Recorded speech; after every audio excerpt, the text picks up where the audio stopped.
Can you imagine the countless hours that go into designing a Lego set and actually having the Lego group produce it? Well, that's what we have right here. The fan-designed Lego Ideas Motorized Lighthouse. It's a massive set in size, even more massive in price. But does it actually work, and is it worth the price point? In this video, we're going to find out.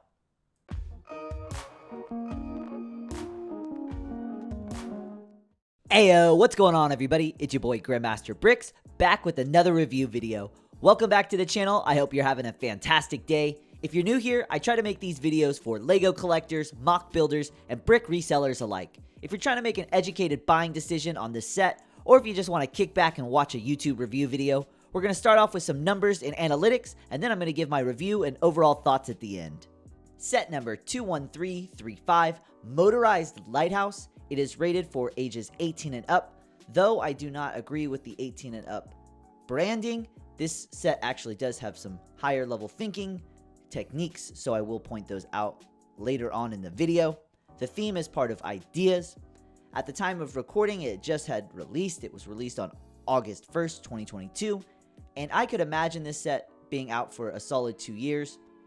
Most Idea sets don't last too much longer than that, so we'll have to keep an eye out on this set.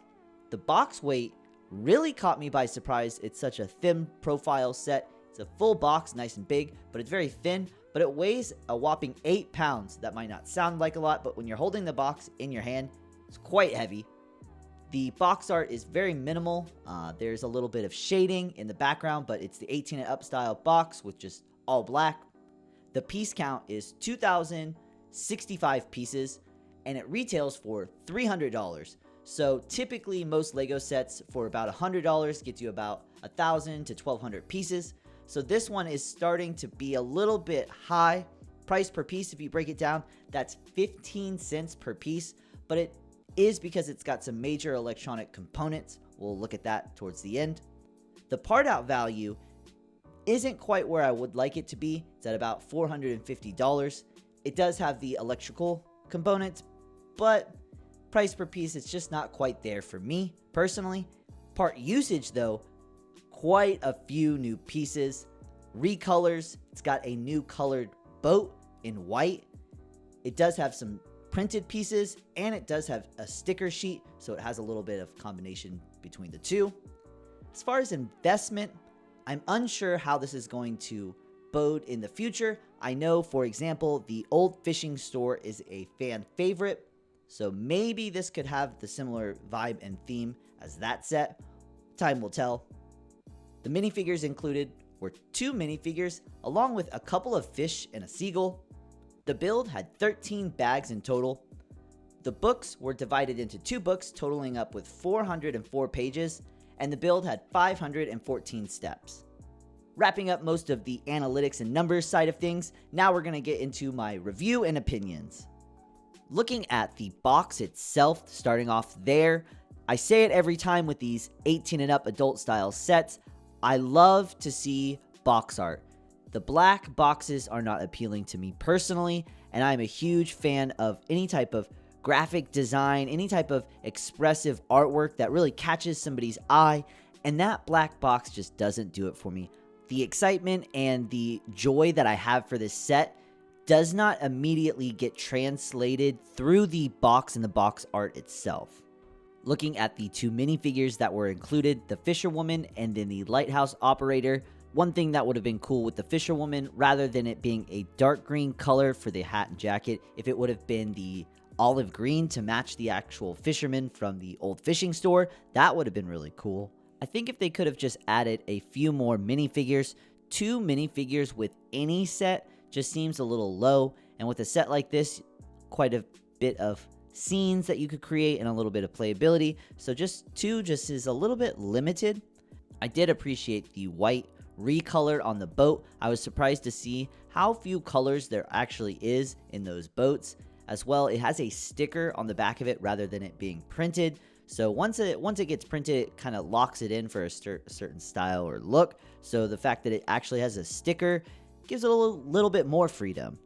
With the instruction booklet, I have seen this before where they split it into 2 books, and one is kind of like sideways horizontal and the other is vertical. I'm not exactly sure why. Maybe because of the orientation of the lighthouse, it just kind of seemed a little bit better to have it in the first stage horizontal, and then when you're building up, have it vertical. But to me, it just felt a little bit awkward to have to transition from sideways to up and down. Very, very minor, but it just kind of caught me off guard a little bit while building.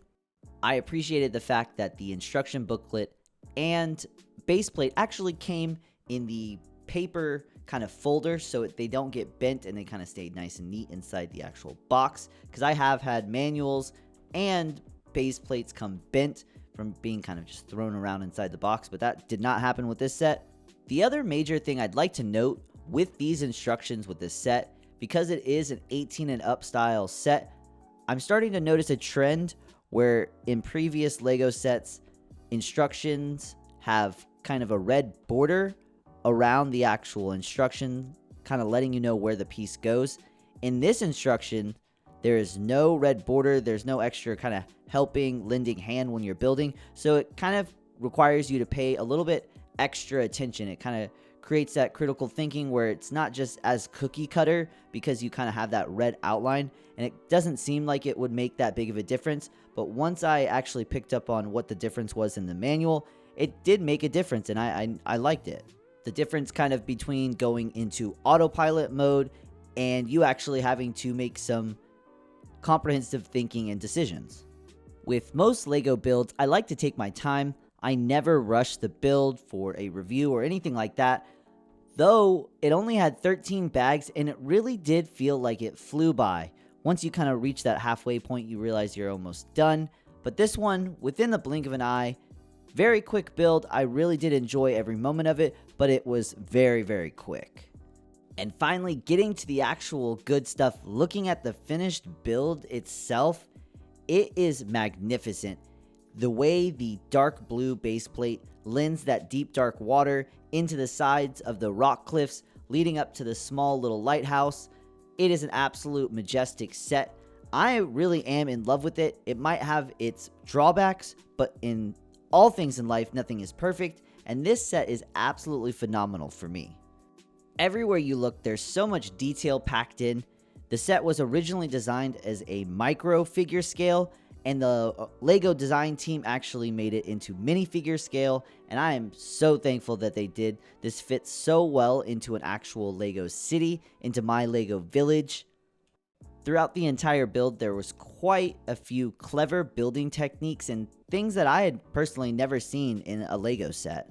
One of the biggest highlights for me was the way the actual motor for the lighthouse is mounted using rubber axle Technic pieces. So I actually reached out to the fan designer and I asked him why they use those elements in the build, and he let me know it's to reduce sound and vibration noise. So I just thought that was incredibly smart, and what a clever way to solve a problem like that. And outside of Lego trains, this is the first time I've ever actually used any type of Lego motor or battery box, so it was a fresh new experience for me, and I really did enjoy it.